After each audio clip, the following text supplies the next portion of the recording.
Zayd ibn Haris radiallahu anh is from Yemen, actually. Yemen. So he's a Yemeni Arab, okay? Unfortunately, in Yemen, in the days of Jahiliyyah, there was a war going on between the father's tribe of Zayd ibn Haris and the mother's tribe of Zayd ibn Haris. They're married from two different tribes. And so as a spiteful, hateful act, one of the members of Zayd's mother's family decided to get even with Zayd's father's tribe. And because the son is always considered to be the lineage of the father, they stole Zayd and sold him in the market as a slave. And obviously you can imagine now the father is going crazy. That just like you think of Yaqub alayhi salam and what he went through when Yusuf alayhi salam was sold in slavery, kind of like that circumstance. And he's missing his son. What do I do? How do I get him? But Zayd ibn Haris has been sold in a supermarket. Eventually he was transported to Makkah, which is the hustling and bustling society now. It is like the New York Madison Square Garden now. It's like people come in, they buy. So there was a famous market there of Ukkaz. That's where he was sold. It just so happened Khadija has married Rasulullah. She wants to gift. So she says to her nephew, go and get me a slave. And so he goes, he buys Zayd ibn Haris radiallahu anh, brings him home. She gives him to the Rasulullah. And this is why I'm telling you that in Islam or slavery, look at this. The Prophet Muhammad treated him like his own son. Eventually he is going to become adopted son and Allah will then revoke it. I get it. But this is what slavery was, right? Of course, our Rasulullah is giving the best of the best treatment. But even other slave owners, a lot of them were merciful. Nothing like the behavior that you see now in this last 1800s and 1700s. Even the Roman Empire was not as harsh with their slaves as America has been in the last 200 years with their slaves. This is the worst manifestation of this institution, slavery. So Zayd ibn Haris is now growing up, like he was abducted at the age of 7 or something, and he's living with the Rasulullah sallallahu alaihi wasallam. He's now young, he's 25, 26 approximately at this time. So the entire time he's been living with the Rasulullah sallallahu alaihi wasallam as literally his son, his slave. But for all practical purposes, he's like a son. And all of these years, father has been spending money, doing whatever he can to locate his son. There's no GPS, there's no police report that he can file. He's doing whatever he can. He's doing trading with businesses. People, has anybody seen my son? Now the reason why they can recognize Zayd ibn Haris especially is because his face was not like the usual slaves that you were accustomed to seeing, like an Ethiopian or an African. Oh yeah, Yemeni Arab, they'll be like a handful. So like, oh, I know there's one there. Somebody told him, I saw him. Because in Hajj, everybody used to come to Makkah. So somebody recognized him and said, you were from Yemen tribe, from that tribe of Zayd ibn Haris. And so when he went to Yemen, he said, I've seen him. I've seen your son there in Makkah. He says, in Makkah. So he packs up and he goes to Makkah. Comes to Makkah, finds out who's the one who's the owner of my son. Because it's his son, Zayd ibn Haris. Somebody tells him, the grandson of Abdul Muttalib. Abdul Muttalib was the figure of Makkah, right? Remember, our Prophet is not a prophet yet. This is way before his prophethood. And so he's known just as the Sadiq and Amin, the honest and the trustworthy. And he's known as the grandson of the greatest guy there, Abdul Muttalib. So he goes to the Rasulullah sallallahu alaihi wasallam, this man Haris, and he starts giving the most poetic, beautiful things about the Rasulullah sallallahu alaihi wasallam. He brings some gifts and he says, you are known as the Sadiq and the Amin, and you are known as charitable, you are known as the trustworthy, you're known as this, and you're known as that. And the Prophet Muhammad sallallahu alaihi wasallam, at this time he's not a prophet, I'm just saying, he doesn't understand why he is saying so nice things about me. I mean, yes, people do say that to the Prophet all the time, but what is your point? So he says, please give me my son back. Imagine, I want you to think for a second now. We all have kids. Alhamdulillah. You raise your kid 20 years, somebody knocks at the door, policeman or somebody comes and says, based on whatever amendment, based on constitutional this and that, whatever, I don't care what the paperwork says. We have found out that your son is actually exchanged when he was 7 years old by somebody else, and we're going to have to take your daughter, we're going to have to take your son, we're going to have to take this. Imagine this news. One day, you're in the Sunday afternoon, you're lying down, somebody comes and says this to you. Imagine your reaction. It's gonna, just me talking about this makes me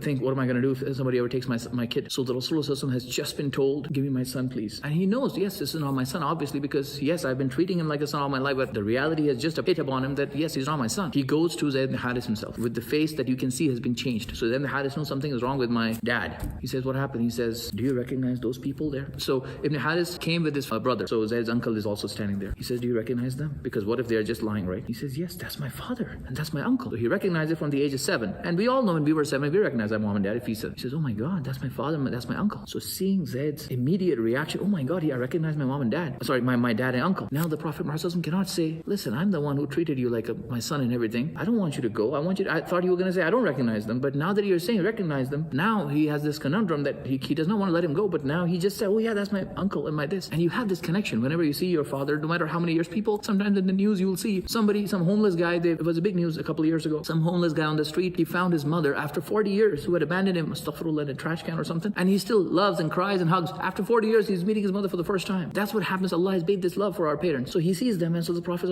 has this crushing of this feeling. You can only imagine. He says, they have come to take you. So Zayd ibn Haris says, now you'll understand what Zayd ibn Haris is going through. He says, what did you say to them? So he does not actually think that I'm going to go with them. He was just saying, yeah, that's my dad and uncle. But he then says, what did you tell them? Because yes, he is my parent. Of course, he's supposed to go. The Prophet says, I told them that the judge will be Zayd himself. Whatever Zayd decides, you can do. So just so you know, Ibn Haris, this Haris man, by the way, my name is Haris, he had offered money to the Rasul Rasulullah sallallahu alaihi wasallam. He said, whatever money you want, we'll give it to you. Please give us our son back. The Prophet said, I don't need your money.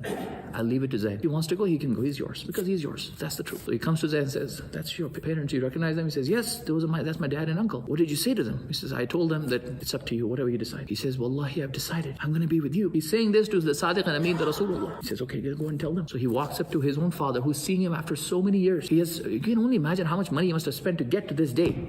I finally get my son now. He hugs him. He tells him, come, let's go. I finally found you. And he's thinking he's a slave. Doesn't matter how good a servant you treat. Can't be like your mom and dad. So he's just thinking, let's go. And he says, I'm not going to go. You have left it up to me. And I'm choosing to stay with him. He's not the Rasulullah at this time. So the father and the uncle are shocked. In Makkah, in the busy market, everybody's standing and he's saying, what? Have you lost it? Are you going to choose to be a slave instead of being a free man? Is that what you choose to be? Have you lost it? Like he is willingly choosing to be a slave. You know, a slave in Makkah has a temporary work permit status. He does not have citizenship, no healthcare coverage, none of that. In Makkah, you need help, you need assistance, you need to go to a cop, you need to have some Qurayshi who can assist you. He's saying you're choosing to take open work permit when you're getting citizenship of Yemen. Yemen at that time is New York of today. Realize this. And he says, yes, I choose to be with him because wallahi, the love that I got from him is unlike anybody else who has ever loved me. Nobody has given me the love that he has given. Nobody can ever give me the love that he has given me. I choose to be with. So he's saying, I'm sorry, Dad, but I'm going to be with this as my dad. The Rasul is so happy to see that Zayd has chosen me. I was about to lose this son. Remember, we are way back before the Sharia is revealed, so I'm calling him son at this time. He's so happy in this moment. So he grabs Zayd ibn Haris, walks over, which is the Times Square at that time, the Kaaba. He walks at the Kaaba, which is also a busy supermarket. It is also a place where you do announcements. It is also a place where you call people for a gathering. He takes Zayd's hand, raises it up in front of the father, in front of the uncle, and he says, everybody listen, from today I have made Zayd my son. He is my son. Because Zayd with his own happiness is saying this. And this is the moment they must have hugged and loved. I cannot imagine this moment, but he is telling the world, from now on, he's my son. And Abdullah ibn Umar, Sahabi, Umar's son, when Allah will finally, after so many years, when he's a prophet, then Meccan torture, and then Medina Hijrah, and then Medina Azab, like later stages, then Allah will reveal Zayd ibn Haris in the Quran. Abdullah ibn Umar says, Wallahi, we had no idea that Zayd ibn Haris was Zayd ibn Haris. We thought of him as nothing except for Zayd ibn Muhammad sallallahu alaihi wasallam. We had no idea that he's Zayd ibn Haris because they would just look at Zayd. They would know this is obviously his son, which means he used to look something like the Prophet because that's what they used to think, he's his son. And also, what? He's Zayd ibn Haris? He's not Zayd ibn Muhammad. Wallahi, we only thought he's Zayd ibn Muhammad. That's what Abdullah ibn Umar is saying. Anyway, so the Prophet Muhammad sallallahu alaihi wasallam, when he was Sadiq and Ameen, made Zayd his adopted son in front of the father and the uncle to pacify the father, to make them feel, don't worry, he's going to be my son now. It's not like he's a ghulam. Because what did he say? You're going to take open work permit instead of the citizenship? So he gave him the citizenship. Now realize, when a Qurayshi adopts someone, he gets the highest visa status you can think of. Quraysh is a diplomatic act basically, right? The best passport you can imagine, the Qurayshi passport. Because Quraysh is Abdul Muttalib's bloodline. So he escalated him from temporary work status to straight to citizenship right now.